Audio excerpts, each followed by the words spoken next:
Good morning, Internet.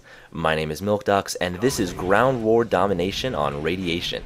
You know, it took me, I would say, months before I could say that I even liked Radiation, and it's still not one of my favorite maps, to be honest. I kind of like it in demo, but it just doesn't sit well with me in Domination, I guess. It feels really random, and I don't think it's well suited to, any kind of killstreak support at all.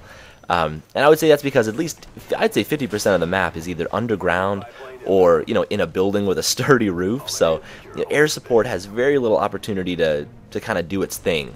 And there are also a lot of ladders leading up to high places, or like little obstacles you can jump up on to hide yourself from dogs. So I struggle, I guess, to find the right streaks on this map. And in Ground War like this, I also struggle to kind of even find places to post up, and that's always been an issue for me, with Ground War. The maps, were designed to fit 6 players on a team, and the amount of cover available, the number of areas overlooking high-traffic enemy zones, all that stuff is designed to accommodate 6 players on a squad. When you play Ground War and you've got 9 guys per side, what I find is the map just kind of gets clogged up. It gets too crowded, and everywhere I go, it feels like it's just saturated with players, and I have a tough time scoring kills because I'm competing with my own team at those locations. So that's why this game comes across as a little campy. I mean, it is a pretty campy game for me, but that's because my guys are all over this map.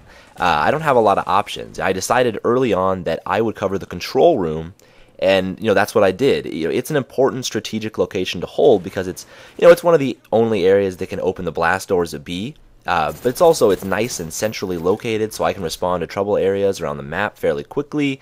And as you'll see in this video, the enemy, when the enemy has C, this warehouse is actually one of their primary spawns. So if I weren't in this position that I'm in, if I weren't covering the areas and the spawns that I'm covering, we would likely lose this building, and along with it, control the map, frankly.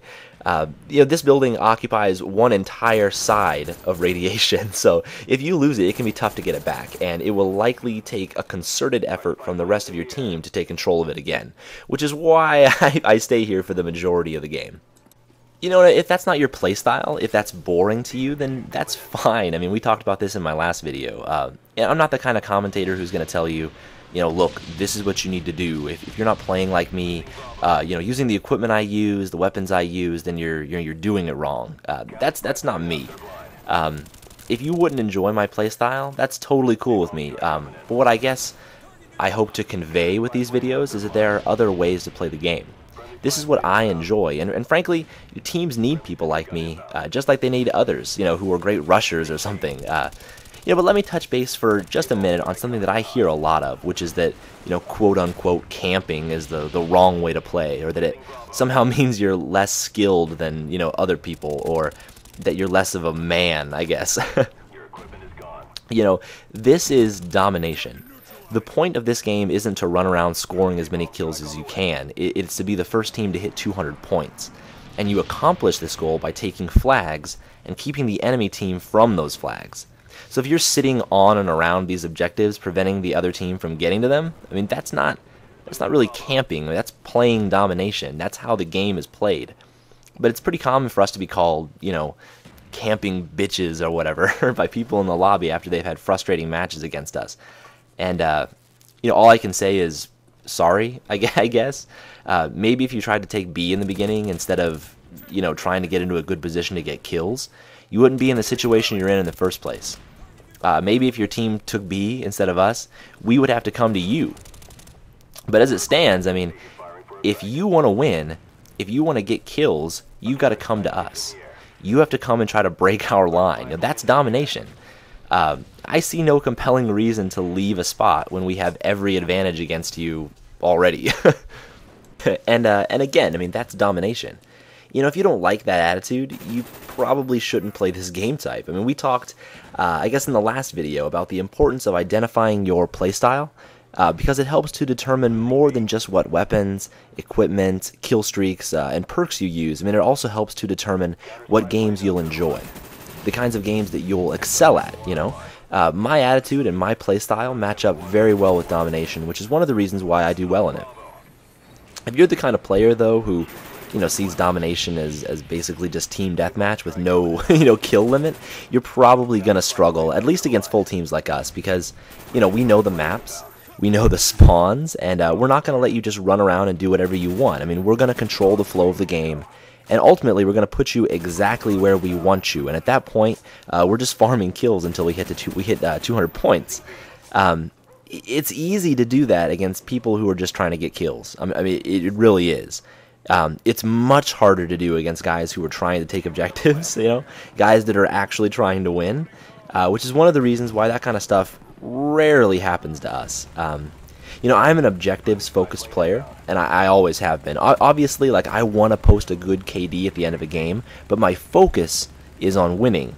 Which is one of the reasons why I'm so excited about Modern Warfare 3, to be honest. I mean, for the first time in the series, the developers have realized that players like me are just as important as players who, just focus on getting kills. And in Modern Warfare 3, I'll be able to push my streaks along by, capturing objectives, knocking out enemy air support, and by doing a number of other things, because, the streaks will be based on points rather than just getting kills. And, so the support package is actually really interesting to me because they don't get reset when you die. I mean, support sounds good to me because, I often get a lot of kills in a game, but they're not always in a row. And that's because I'll eat a death or two trying to capture or defend a flag. And, I'm happy to do that, but the current system doesn't reward that kind of a sacrifice very well. And in Modern Warfare 3, I mean, it's a completely different story.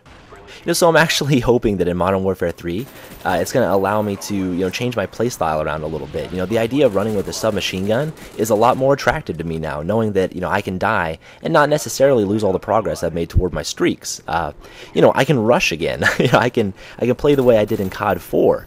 I can get in there, I can mix it up, I can bring the fight to the enemy, I can use a high mobility weapon again, have that speed advantage, have that, that innately higher hip fire, weapon raise time, ADS speed, all that stuff that makes submachine guns and shotguns, so powerful. That sounds great to me. But I'm still very much an assault rifle guy. But I do think that Modern Warfare 3 is going to open up my playstyles to some stuff that I've been ignoring for the past couple of years, and that's pretty exciting to me. As far as assault goes, I think right now I'm looking at, maybe Predator missile at 5, precision airstrike at 6, and attack helicopter at 7. It's not the most impressive setup, but it's consistent, and that's going to be my goal for the first few months or so at least, consistency. The Predator missile will probably get me the kill I need to get the airstrike. The airstrike will probably get the one kill I need for the helicopter, so it's pretty solid.